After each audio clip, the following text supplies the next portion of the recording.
Kabanata 25, Model.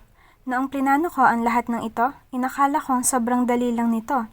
I'll just meet Jackson, talk to him about Jack, let them meet, and then we'll live again for states. Ngayon, abot kamay ko na, nalaman kong hindi pala iyon ganoon.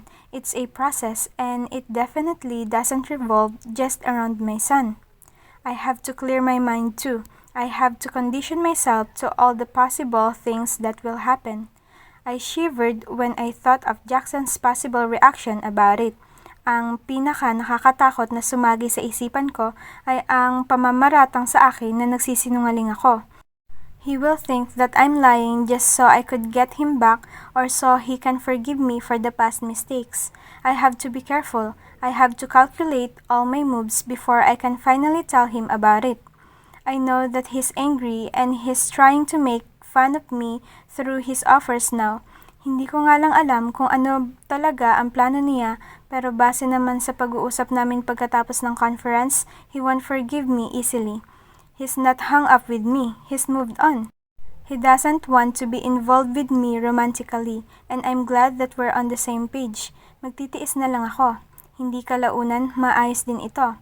My only goal is to finally be okay with him so he'd accept Jack smoothly when the time comes. Hindi ko kakayanin kung sakaling itakwil niya ang anak ko. I'd bleed forever for the pain of my son. Tinitigan ko ang sarili ko sa salamin.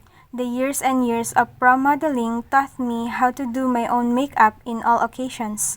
Kaya sa gabing ito, ako na rin ang nag-ayos sa sarili ko. I am wearing a black long-sleeved short tight dress. I wanted to ponytail my hair but I let it down with its waves. Ito ang araw na tinukoy ni Jackson noong huli kaming nagkita. I eventually agreed to him since it was a reasonable deal. I scrolled at my phone to read a text message from an unknown number yesterday. Hindi ko na inisip pa kung paano niya nakuha ang numero ko. After all, I am modeling for his company so he'd have access to things like this if he wants to. Unknown number. Tomorrow, 6 p.m. Jax. Ako. Name the resto. I'll be there. I can drive myself. It took him a while before he replied. Akala ko nga pag-aawayan pa namin ang tungkol sa pagmamaneho pero nagulat ako nang ibinigay niya na lang ang detalye nang wala ng iba pang sinabi. I went out of my room after a few spray of my perfume. I am already on my stilettos now. Nang nasa corridor na, tumigil ulit para tingnan ang sarili sa salamin. Naririnig ko ang ingay ng mga apo ni Nikolai na naglalaro. They will have a sleepover here with Jack. Abala ang anak ko sa mga bisita niya kaya nagulat ako nang natanaw ko siyang nakatitig sa akin sa dulo ng hallway. I sighed and smiled at him. I walked towards him as his dark eyes rounded on my body, then back to my face. Tumaas ang isang kilay niya nang nag-angat ng tingin sa akin. Medyo guilty ako na hindi ko pa nababanggit sa kanya ang tungkol kay Jax. I didn't want him to hope too much dahil hindi ko pa naman alam kung tatanggapin nga siya o hindi. Hindi na rin niya binanggit ang tungkol sa kanyang ama. Simula nang dumating kami rito actually. But Jack is very bright and mature. I bet he has his own reasons as to why he's not asking for his father anymore right now. And I bet it's because he doesn't want to put pressure on me. You're so beautiful, Mama, he said coldly. Ngumuso ako, nagpipigil ng ngiti. I squatted in front of him so our eyes would level. Nag-iwas siya ng tingin at hinuli ko iyon. When you say those words, you have to be a bit cheery to sound sincere, Jack. You sound cold and even mad. Are you? Umiling siya bago nag-angat muli ng tingin sa akin. What time are you going home? Tulog na ba ako pag uwi mo? The event is until 10. Tatapusin ko lang iyon. Then I'll be home by then. Say 11? He nodded. I'll be asleep with my friends by then. I'll kiss you goodnight now so you won't disturb my room later if you're home late. Napatikim ako roon. Tinanggap ko na lang ang mga halik niya sa akin. Pero hindi natanggal sa isipan ko ang sinabi niya. This kid is growing up so fast. Nagsiselos ako. Besides that, even without knowing his father, some of his actions are almost as if modeled from him. Okay, I'll say good night early then, sabi ko. He nodded without looking at me. Iyon ang naging laman ng isipan ko hanggang sa nakarating na sa restaurant na tinukoy ni Jax. I was led to the basement parking just beside his Jaguar, and him waiting and leaning on it. He was there in his sleek dark suit.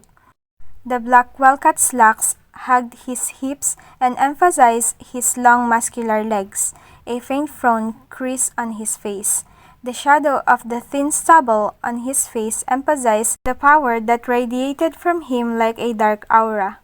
Nanuyo ang lalamunan ko at hindi nakagalaw ng ilang sandali. Kung hindi niya lang pinagbuksan ng pintuan ko, hindi pa ako makakagalaw roon. Kinuha ko ang aking bag at umalis na sa sasakyan. He was hovering near me, intimidating and territorial. I locked my car and regained my composure, trying hard to not be affected. Kanina ka pa? Tanong ko. Hindi naman. Let's go. I reserved us a private hall in their restaurant. I swallowed hard when I realized he's a bit confident too. I am trying to fake my confidence, hoping to find something a fault in him. Ngayon, nakikita kong mukhang mas komportable pa siya sa akin. Unti-unti akong mas lalong nawawala ng confidence. A staff welcomed us on a private elevator. Tahimik kaming dalawa sa presensya noong staff pero dumami ang gulo sa isipan ko. The private elevator led to a more private hall way towards a secluded part of the restaurant. Bitterness filled my mind when I realized that there were many people on that high-end restaurant. Isang malaking dingding ng reflective glass wall yata ang nakapagitan sa kinaroroonan naming room, ngunit nakikita ko ang mga tao sa labas. Sumagi sa isipan ko na pinili niya ang pribadong lugar na ito dahil hindi kami pwedeng makita. I don't know what's gotten into me but I hated it. Hindi ko nga lang pinahalata. The courses arrived without further ado. Tahimik na lang akong kumain nang di tinitingnan si Jax sa harapan ko. I know he's watching me carefully. Sumulyap ako sa labas at nakikita kong mayroon pa nga akong ilang kilala na kumakain. If he's so conscious that someone might see us here, paano pa sa restaurant ni Annie Schiffer? Your first shoot will be on Saturday. He trailed off after a long silence. Pinalitan na ng sumunod na course ang aming pagkain. Tumango ako. Yeah, according to my sched. You declined a shoot on Friday and moved it. Why? He asked. Annie's fashion show will be on Friday. Conflict of sched. Tumango siya at uminom ng tubig. Nagtiimbagang siya at nag-isip ng ilang sandali. Hindi siya nakatingin sa akin kaya nagkaroon ako ng lakas ng loob na titigan siya sa ganito kalapit. His eyes then drifted towards me. Bahagya akong kinabahan. I want to look away but I didn't want to give him any idea of my sudden irritation with all of this, so I calmly looked at the food instead. If you could give me your sched, I can schedule for the shoots around it. Nagtaas ako ng kilay at napatingin sa kanya. Why do I find that a bit wrong? Nahalata ko iyon pero masyado talaga siyang intimidating para magulat sa reaksyon ko. I'll let my management contact your agents so they can deal with that, he said. Tumango ako. Hinayaan na lang siya.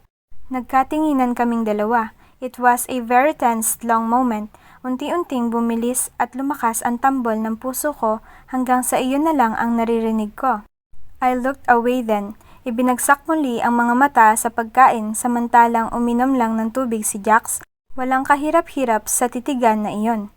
How is this so unfair? I sighed and regained my composure again.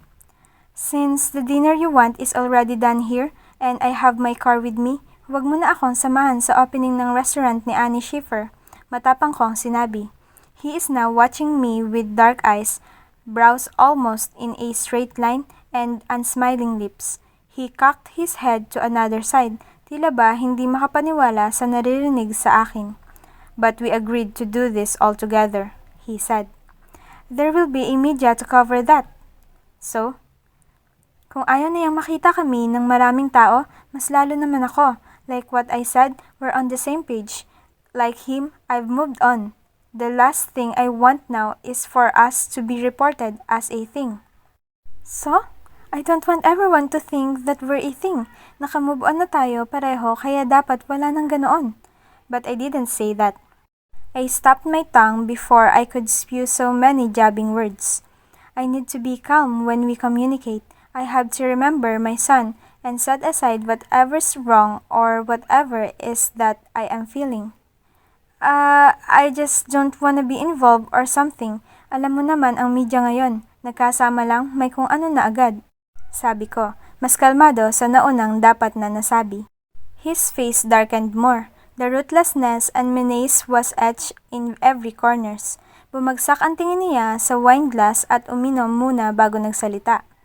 As long as you're not guilty that you're involved with me, then there shouldn't be a problem. Titig na titig siya sa akin. It was like he's triggering something. It was very effective dahil ang iritasyon kong naramdaman kanina mas lalong nadipina ngayon. I had to literally count 50 to 1 in my head before I could finally sigh and say something better. Kung sabagay, nakibit balikat ako. Nagkatinginan ulit kami. The side of his lips rose. For some reason, nararamdaman kong nanunubok siya sa akin. Naninimbang ang tingin niya. Mas lalo kong napatunayan iyon na nagsalita siyang muli. So, what if the media will think you're involved with me? You're not married, you're never been married, and you're not with that old man. Bahagya kong naisip kung paano niya tuloy-tuloy na nasabi iyon. He believed that I was married. It was as if he's proved that one or something. Pero hindi ko na inisip iyon. I'm not involved with you. I'm not guilty and I have no plans to be. Kaya ayos lang nga. Ikaw. I confidently fired back. Ayos lang sa'yo na makita tayong dalawa? I smirked at him. His expression softened. Hindi tinatanggal ang titig sa akin. Napawi ang ngisi ko dahil nararamdaman ko talagang dehado ako kahit pa sinusubukan kong hindi ipahalata ang kahit ano. I have no problem. His lips curved in a familiar sexy manner. I smoothly drifted my eyes on the next course. Kalmadong-kalmado na tumikhim doon bago uminom ng wine. Wala nang idinugtong sa sinabi niya. When I looked at him again, he was watching me closely, almost smiling and with a shivering whining expression. Hindi na ako makapaghintay na pumunta sa event ni Annie Schiffer. I just want some people between us. Habang tumatagal, lalong nagiging tensyonado para sa akin. Habang tumatagal, lalo akong kinakabahan. Lumalala pa kapag nakikita kong kalmado siya at mukhang nananantya pa sa akin. Gaya kanina sa basement, iginaya rin ako sa parking sa tabi ng kanyang sasakyan. He was lazily waiting for me, leaning on his car. I am so nervous I would faint, pero noong lumabas ako ng sasakyan, hindi ko pinahalata iyon. Let's go. I even said it first to gain more confidence. Sumunod siya sa akin. Tama nga ako, malayo pa lang kami, sumusuka na ang restaurant ng media. The people inside the Italian restaurant were socialists and some family friends. Kaya naman, nang atakihin ako ng media para sa iilang tanong, pinaunlakan ko iyon pero hanggang sa damit ko lang. Then I immediately excused myself before Jax could catch up to me. Sa loob, may media rin. Naging abala ako sa pagbati ng iilang kakilala. Amber, where's your mom? In an auction, tita, sabi ko. Nahipagbeso ako sa kausap. May ilan pang nangumusta at nahipagbeso rin ako isa-isa. Napasinghap ako nang nakita ang ilang kausap kong bahagyang natulala sa likod ko. Hindi ko na kailangan lumingon para malaman kung ano ang pinagkakagulat nila. Jackson! Some older men called him. Nilingon ko siya at nakitang kinausap na iyong mga matatanda. Nang bumalik ang tingin ko sa mga kausap, nagngitian na lang ang mga ito. Halata ang mga tanong sa isipan na hindi na isinatinig. Excuse me po, sabi ko at iniwan na ang grupo para dumiretso kay Annie nang maipakitang dumating naman ako. Iniwan ko rin si Jax sa kung sino man ang mga kinausap niya. Kaya lang, bago pa ako nakadiretso kay Annie, naharangan ulit ako ng ilang kilala. You look so good, Amber. Hindi ko alam na nakabalik ka kasama ni Marem. I thought it's just Marem. Ngumiti ako. Kasama po ako, with my son too. Pagkasabi ko sa huling sinabi, nawala na sa akin ang atensyon nila. They are all gawking at someone behind me. Nagtaas ako ng kilay at nginitian na lang ang iilang nakatingin pa sa akin. Jackson! Someone in our crowd said. Naglahad ng kamay ang matandang babae. Ayun naman ang kinausap nila. ipinakilala sa mga naroon. I excused myself when I saw Annie near them. Lalo na dahil nang nakita ako, kumaway siya. I left the group again to go to Annie Schiffer, who's in the middle of talking to a large crowd of socialites. I'm so glad and honored to be visited by the country's prize pro model, Amber Sevilla. Amber? Oh my, kamusta? Si Nikolai. Isang family friend ulit ang nagbeso sa akin, snatching me from Annie's hold. He's at home po. At home? I thought you got a divorce. Hindi ka pa bumubukod? She said. Nakita ko ang itsura ng ilang naroon. They were scandalized by that woman's question. Hindi naman kasi ugali ng mga tao rito ang manghimasok at makichismis. I know they know things but they won't say it. Gusto ko iyon. Pwera na lang sa nagtatanong ngayon. But I made that opportunity to clear some things up. I never married Nikolai. We're just good friends, tita. Sabi ko. Medyo nairita rin si Annie sa nagtanong kaya hinigit niya ako roon. Napadalawang tingin siya sa likod ko nang may nakita ulit. Nilingon ko iyon at nakitang palapit na sa grupo si Jackson. Oh, Amber, sinama mo talaga si Jackson Riego. Annie gave me a playful knowing look. Umiling ako para ipakitang wala lang iyon pero wala na siyang pakialam doon. She was now busy hovering behind Jackson, bragging to her guest about his achievements and her honor to have him here in her restaurant's opening. To cut the story short, the air of the restaurant buzzed with the screaming of some juicy news about me and the bachelor Jackson Riego. Pero gaya ng pangako ko, hindi ako guilty, kaya hindi ako magre-react sa kahit ano. Ganoon din naman siya. He was civil to all of the people there. The media were tamed too. I heard Annie will kick them out if they start asking offending questions to some socialites. After thanking Jackson, I said goodbye and went inside my car. Gaya ng dati, sinundan niya ako muli sa pag-uwi. I sped up a bit to see if he will do the same. He did. Binabagalan niya kasi ang takbo ng kanyang sasakyan para bumuntot. A car took his place when I sped up, but he quickly got my pace and kept up. Pagkaliko ko papasok sa tower, he sped up his Jaguar with a loud roar and he was gone. Hindi ako makatulog ulit sa gabing iyon. I sighed at my phone as I sat on the cold chair on the balcony.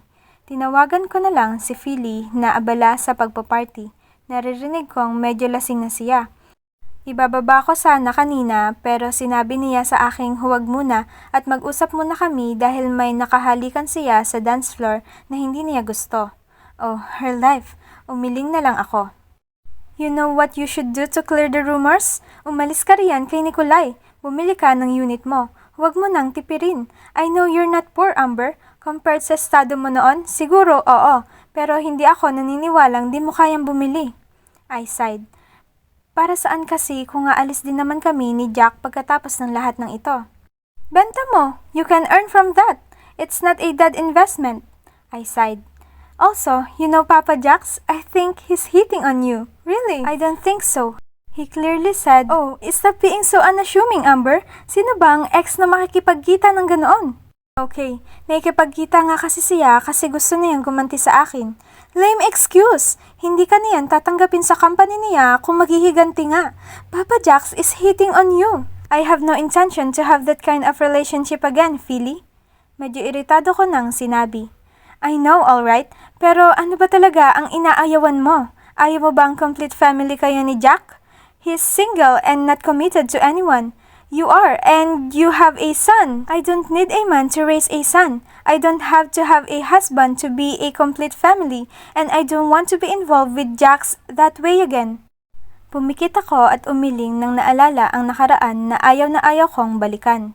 There were many mistakes. I know how I am going to love Jackson if I let myself do it again. That kind of love is toxic and it will destroy me. Ipinangako ko sa sarili ko na hindi na ako magmamahal ng ganoon at lalong hindi sa kanya. I shivered at the thought of the intensity of my feelings when I was young. I shivered more when I imagined that it could still be here, just buried in me. Wala na siguro, hindi na ulit. Hindi na talaga ako uulit. I learned my lesson well and I've learned to govern my own feelings. I exercised more the next day in preparation for Annie Schiffer's catwalk. Si Mami naman, mas lalong naging abala dahil sa sobrang lapit na ng birthday ni Lolo. Luluwas din si Lolo pero mananatili muna siya sa mansion sa Cavite.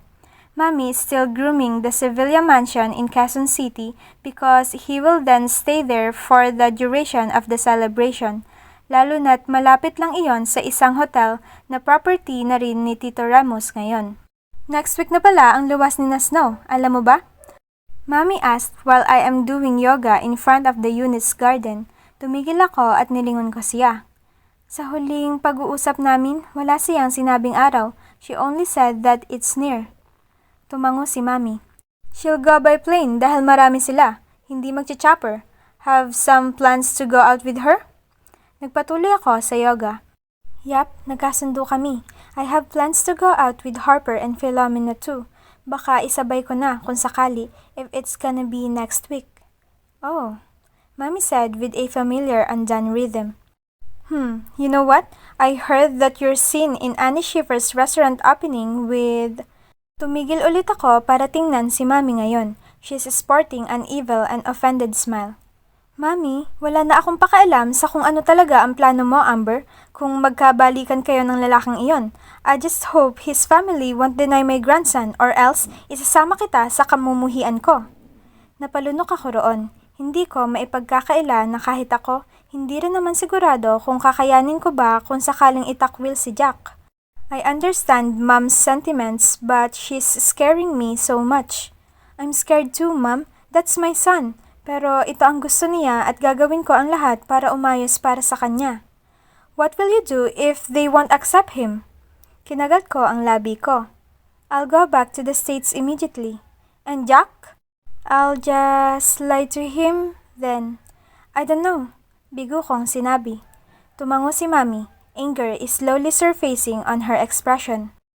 And then I'll stay. I'll see what I can do, she said in a chilly voice. For years, I've seen my mother take care of her anger for that family. I don't know what exactly happened to her but I hope she will let go of it one day. Ang kalagayan ng anak ko ang hindi sapat na dahilan para idagdag niya sa poot na nararamdaman. Hindi rin naman ako perpekto at nagagalit din pero alam ko kung kailan titigil, kailan naawat. Mommy can't seem to stop hating them. Or don't. Your anger for Tito Achilles has been going on for years, Ma'am. Nagulat siya sa sinabi ko. May sasabihin pa sana pero inunahan ko. Magalit din ako ng sobra-sobra kay Jax at maaaring sa pamilya niya. I would raise hell but I will live and leave them alone. Their misery won't be my happiness. Their struggle won't be my son's joy. I will run from the pain, Ma'am. Hindi iyong maglalakad ako ng mahabang panahon kasama ito. Tatakbuhan ko ang sakit. Tatakbuhan ko sila, sabi ko. Mommy looked at me directly. Anger is still with her. Tumayo ako at nilapitan siya para yakapin. Then I realized how wrong I was to say those words when I don't really know her real story. I don't know her pain. I don't know how hurt she is. I don't know how her soul was broken because of it. I hugged her and whispered, "But you are the strong and powerful Maria Emilia who will never back down. You'll befriend your pain and ride with it. If you cope up this way, if you're at peace that way, I won't judge you, Mommy." Slowly, she wrapped her arms around me. She hugged me so tight. She buried her face on my shoulder. My eyes widened at that. Then, her shoulders started shivering so bad for the sudden tears. Hindi ako gumalaw. Hindi ako nakagalaw. Ayokong gumalaw sa pagkakayakap niya. The way she embraced me felt like she was crying for help. For someone, and my heart breaks for my mom. Sa araw na iyon, tahimik kaming pareho. Hindi na ako nagtanong kung ayos lang ba siya o ano. Hinayaan ko siya. Hinayaan niya rin ako. When she was done crying, we were still silent on the couch as I combed her long shiny hair. So beautiful and original. I smiled at my wicked and beautiful mom. Ang sabi nila, Snow was very much like my mommy and I'm not. Now I realize that I am like mommy too. Duwag lang ako. Malakas at matindi akong magalit. Duwag lang talaga. Mas gugustuhin ko ang tumakbo. Hindi iyon mali. Hindi rin mali ang paraan ni Mami. It's just how we were wired and I was wired this way. She is wired that way. Still, we're both beautifully wired. Friday came and it was Annie Schiffer's catwalk for the expo. Maaga ako sa backstage ng event hall. Naroon na rin ang mga models. Her models are the most popular in the country too. Dahil wala naman akong kilalang modelo, tahimik lang ako sa tabi habang inaayusan. Some were very popular that I can see how much respect they get from other models. I was civil to each of them, but I know that there's an invisible wall between me and them. Siyempre, hindi na ako nagtaka. Lalo pa noong narinig ko na pinag-uusapan nila ako. They were all too confident that the electronic music was too loud and I couldn't hear them, but truth is, I can. Siya yung nakuha sa uni. That was a big project. Someone said, then looked at me. Nanatili ang mga mata ko sa salamin, pretending that I didn't hear a thing. The makeup artist is busy doing my makeup, so I couldn't move much too. Siguro maraming kilala. Uy, Kiara's here na! Someone said and a tall pretty lady came. Nagtagal ng bahagya ang tingin ko sa babae. She looks familiar. Hindi ko alam kung saan ko siya nakita, pero posibleng sikat na modelo rin ito dahil familiar nga sa akin. Everyone liked her. Everyone celebrated. May isa pang tumabi sa inuupo ang silya para paupuin ang modelo. She glanced my way while someone was whispering something on her. Tumikim ako at tinitigan na lang ang sarili sa salamin. Dumating ang ilang bulaklak para sa amin. Isa-isa kaming binigyan noon. Iba-iba ang itsura. Tiningnan ko ang dedication ng akin at nakita ang dedication. It is not surprising to receive flowers in the backstage. In my experience, clients give some. Even admirers and fans can too. Depende na iyon kung may kilala o medyo malaking tao iyon. Kaya nang nasabing galing kay Annie Schiffer galing ang mga bulaklak, ipinagkibit balikat ko na lang iyon dahil ganoon naman talaga. Sayang nga at nasa Hong Kong ako for that fashion summit noong audition sa uni. I wanted to audition. I heard the most popular of the crowd said. Nagsisimula na rin silang ayusan. Nakahilera sila ngayon sa mga salamin sa likod ko. Ang iba'y tapos na at gumagala sa likuran nila para sa kwentuhan. They still didn't think I could hear them, huh? Naku, Kiara, kung ikaw iyong nag-audition, ikaw siguro talaga ang kukunin. Extra na lang kahit iyong Ford model dyan. You're close to their boss, right? The temptation to watch them again was so strong. Hindi ko na lang ginawa. I checked the contour of my face and blended some spots that aren't well done. I heard you had a thing. Is it true? Or it's not past tense? Hanggang ngayon ba? Usisa ng isa pang modelo. Wala na. I heard he brought a model on Annie's restaurant opening last Wednesday. Di wala na kayo, Kiara? Mas malisyosang singit ng isang nananahimik na modelo. The girl Kiara only laughed meaningfully. Kayo talaga, you're all nosy, she said. May dumating ulit na mga bulaklak. Dalawa iyon at para sa akin ang lahat. Natigilan sila habang namamangha sa mga nilalapag sa aking lamesa. I signed something from the one who brought it. Thank you, I said softly. Sumulyap ako sa salamin at nakita kong nakatingin ang mga modelo sa akin. Tumayo si Kiara. Pinatabi saglit ang makeup artist niya. Tumikim ako at isa-isang binasa ang mga note ng bulaklak. Hi Amber, I'm a huge fan. Been following you since you started modeling for Calvin Klein.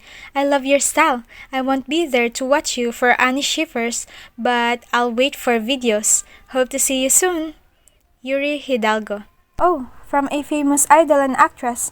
Hindi ko nga lang alam kung aktibo pa ito sa show business ngayon. The other one was from another model actress who follows me on my social media handles. Natigil ako sa pagbabasa nang nakitang nakalapit na si Kiara. Hi, I'm Kiara. She smiled and shamelessly checked the note of Yuri Hidalgo. Mabilis na niyang binaba pagkatapos pasadahan ng isang beses. Nakatingin na ang mga modelo sa amin, ang iba'y palapit na rin para makipagkaibigan o mangusisa. Amber Sevilla, I smiled. I heard you were with Jackson last Wednesday on Annie's restaurant opening. Nakatitig lang ako sa kanya. Walang ibang ibibigay na ekspresyon kundi lamig. I didn't say anything. Hinintay kong dugtungan niya pa iyon. Since ikaw ang nakuha ng uni siguro. Nagkibit siya ng balikat. I was also a candidate for that, you know. Busy lang talaga ako sa offers kaya hindi na nagka-time. Jackson even told me I should try, but sayang nga. Mas fit daw ang role since I'm single and with no baggage. You know, I mean, may anak ka na, di ba? Kind of unbecoming as the model of a conservative brand. What the hell? Really? May kompetisyon din sa ibang bansa pero hindi kailanman ginawang batayan ang pagkakaroon ko ng anak. This is the first time I heard of this kind of thinking. It hurt. I am immediately agitated. Kinailangan ko pang tumigil ng ilang saglit at baka tumayo ako at hindi na mapigilan ang sarili sa babaeng ito. But I must say you did a great thing with your body. Hindi halatang may anak ka na. Siguro you starve yourself just to maintain that figure. I smiled even when I'm heating up inside. I know this girl is famous in the modeling industry here in the Philippines, but I can't believe this is how she treats anyone. Or dahil ba iyon kay Jackson? Who is this girl? Is she his girlfriend or an ex? The hell with them. Huwag nila akong isali sa mga kabalustagan nila dahil wala akong pakialam. Not really, just yoga. I don't restrict much with my food. I ate enough last Wednesday at Annie's restaurant opening even when I ate 4 courses of dinner before that. I licked my lower lip and paused to give emphasis on my last sentence. Bakit? Ikaw ba? You starved to get that body? Iginilid ko ang mga mata ko sa kanyang katawan. She then looked pissed. Tumawa siya at tinalikuran na ako. Bago siya makapaglakad pabalik sa kanyang upuan, sinalubong siya ng isang staff na tumatalon-talon papunta sa kanya. I rolled my eyes while everyone gossiped when we heard the staff's news for the model. Jackson Riego is among the crowd. Nasa VIP. See? The model said cockily. You're still on, huh? The other model said. Baka hindi ikaw ang pinunta, Kiara. Another said. Kaya nagtalo na sila ngayon sa kung sino ang ipinunta ni Jax dito. I rolled my eyes again and minded my own business instead.